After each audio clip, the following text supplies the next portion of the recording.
Hello. So today I wanted to make a video kind of showing what exactly World of Warcraft raiding is, um, and really taking it step by step from the perspective of somebody who's never even seen the game before, so they can kind of understand what exactly is going on and evaluate if maybe that's something that they would like to get into. Um, and so to start that off, I think just going through what all of this stuff is would be a good place to sort of understand what it exactly you're looking at, um, and why it's a lot more daunting than it seems. Um, so I play a healer.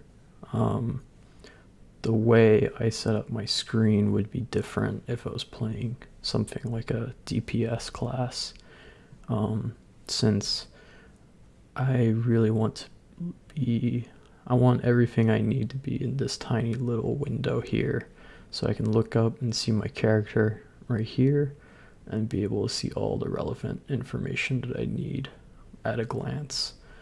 Um, but let's start all the way over here. Um, so actually this says what we're looking at. So we're looking at everybody's big spells. This is really nice for healers. So that, for example, these are innervates. I can be like, oh, Dog Mayor, please innervate me. So having that all the way over here is nice. I'll get a little bit more into what spells are in a way. I won't go over every spell, obviously, but mainly just the important ones. There's a couple moments in this video where there's good places to talk about that. This is our raid note. Basically, just a bunch of information on who's going to be doing what.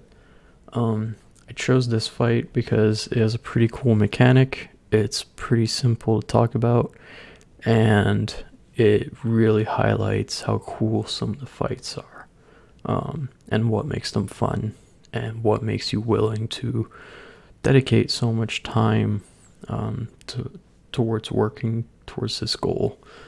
And so this is broken up into the three major mechanics of the fight, which I'll be going over. Each healing cooldowns, they're basically big spells that all the healers have, that usually take 3 minutes to recharge or so. But they're really strong and they'll heal up a lot of damage. And so it's good to assign them so that you don't overlap them. And this is sort of the order we follow. And this is for the soccer mechanic, which I will actually be going over very shortly as we get into the video, because I'm in the first group and I do the third kick. And then interrupts is also something I'll be going over at some point. What an interrupt is, what that mechanic is, which is the big change on Mythic, and sort of talking about why it's also good to have those on assigned. This is the chat box. I hide mine. A lot of people do, because sometimes you have private messages and you don't want to show that, things like that. Going over here, this is my spell bar. A lot of these are like consumables. There's all my spells hotkeyed. I have a few more over here actually, but these are like way more optional. But the important ones are here actually, so you'll see that a lot of the icons match.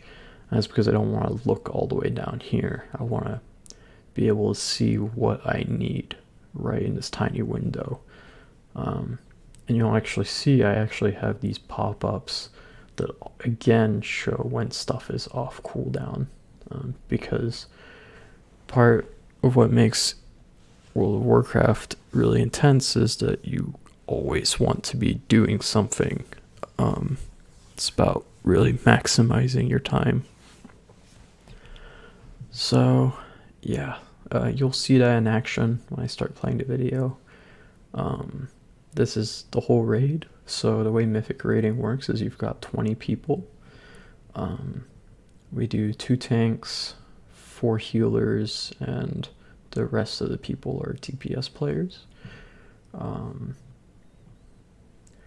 And if we go over here, these are just damage meters and healing meters. These are pretty much completely optional.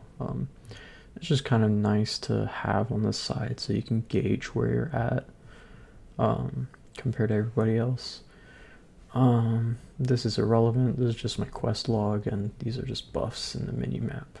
Again, I just don't even, my eyes never even enter this zone of the screen. Actually, pretty much never on this side. So right away when I'm going to start the video, we pull the boss. So right away there's a lot of stuff going on. We lust, which gives us a lot of increased spell cast speed, which is really nice. Because everybody has their cooldowns up, something I talked about. DPS players also have cooldowns, and so we can just pump a lot of damage at the start of the fight, so it's a good time. So actually, I'm gonna rewind for a second, because you can see that I position myself right here, and that's because this is how the soccer players are determined, are by these little circles on the ground, and we get these horns on our head. So here we've got the 3 soccer players. We're going to our positions.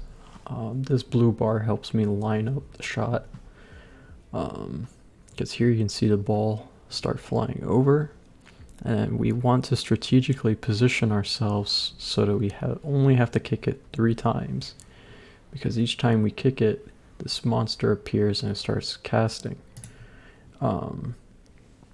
And if this cast goes off, then it's pretty much reset, because people get feared, and you know, it's not good. The thing about Mythic raiding is that it's you have to play it pretty much perfectly if you want to kill a boss, and everybody has a task. And so that's where this mechanic comes into play, is that we don't want to overlap interrupts. So it's a very similar concept to the healing rotation, where, you know, every person is assigned, it's clean, it's clear, and then we have backups if something happens, because, you know, that's the thing about progression, is that nothing's ever going to go perfectly, and it's kind of part of it's adjusting to every scenario that's presented to you. So you see I kicked it when it reached the end, and then now Ero is going to be the next kick, and then that just kind of happens for each ad as we kill them. So yeah, now we're just killing stuff. But there's also these pizza slices that are appearing on the ground, and so only sections of the platform are safe. And so that's one of the big things that makes doing raids and WoW really fun, is that you're juggling all of these systems together to create this sort of rhythm and dance, and when you finally get it down, it feels amazing to get that achievement. So this is one of the big healing cooldowns. You can see I placed it. What that is it's basically a communist totem. It redistributes everybody's health that's in it. So if one person's at like 10%, everybody else is at 90, everybody will be brought up to 85%. And there's a lot of situations where that's extremely powerful. And it's actually one of the reasons I love playing the class that I'm playing, being Resto Shaman. So yeah, that's basically the fight, actually. it's pretty straightforward, and like from what you've seen, it's pretty straightforward in terms of what we have to do. But it's the execution of it that's really challenging, and what makes it fun. But sometimes it can definitely feel like you're kind of throwing yourself at a wall. We spend hours and hours on every single boss trying to learn to do all of this.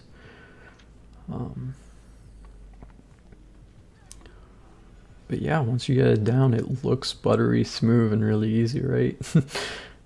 I'm trying to think of what else I could cover. I guess I could go into a little bit into what exactly I'm doing as a healer and how that's kind of playing on top of the mechanics that are going on. So what makes healing interesting is that you're given a wide variety of different spells to handle different situations. Basically, the core concepts of each healer is pretty similar, where you have some healing spells that take a long time to cast, and will do lots of healing, and then you have other spells that are very quick, but maybe they cost a lot of mana, and they also do a lot of healing. Or you can have some spells that are quick but don't cost a lot of mana and do a small amount of healing. That's like the triangle, right, of spells. And you're basically trying to gauge every moment to moment what will prevent people from dying. Like, that's off. so there actually was a really close call. It was the soccer ball. Which is it? And yeah, you can hear excitement as we progressed through the fight. Because sorry, I'm getting a little off track from the shaman stuff, but this is worth talking about. You spend so long on like the first half of the fight that when you start getting to the later stages, there's this excitement, right? Like, oh my god, is this it? Is this gonna be the one? And that was kind of our moment for that. But yeah, I kind of forget what I was talking about earlier now.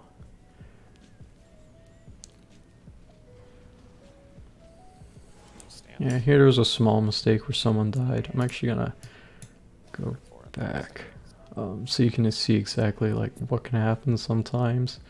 So you got the pizza slice here, and another pizza slice here, and someone tried to go the long way around and accidentally just got hit by it.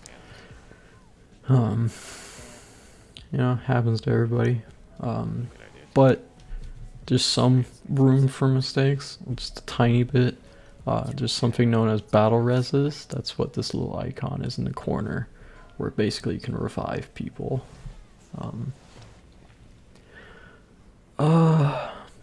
But so yeah, here I'm using a mixture of different spells I have. Resto Shaman is a lot about, it's sort of an ebb and flow where you're setting up big heals, which is why I like it. If you use your tools well, you can end up doing what's generally considered some pretty big healing.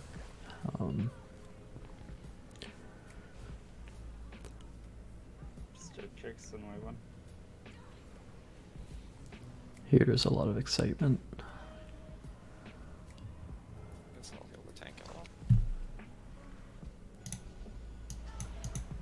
Range checks. Get a melee just to be safe. Tunnel boss. For the love of God, thank you.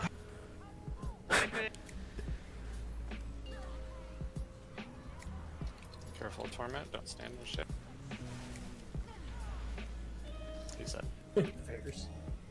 Finally. Got slowed with that. Did it, team. Bonus roll before you loot, please. Especially if you're... So yeah, that little ending tone was an add-on. That's because that's the Final Fantasy theme for victory, but so that's copyrighted. But yeah, so yeah, that was a look at a fight. I hope that wasn't a terrible bad explanation. I kind of freeballed this, but hopefully it clears some stuff up. Just a very loose look as to what exactly an encounter looks like, and what mechanics look like, what the dance looks like, and I can't really show the amount of work that goes into figuring out what exactly will work for each boss, but there's a lot of work behind it, and that's something I really enjoy doing, being a part of. But yeah, that's that, I guess.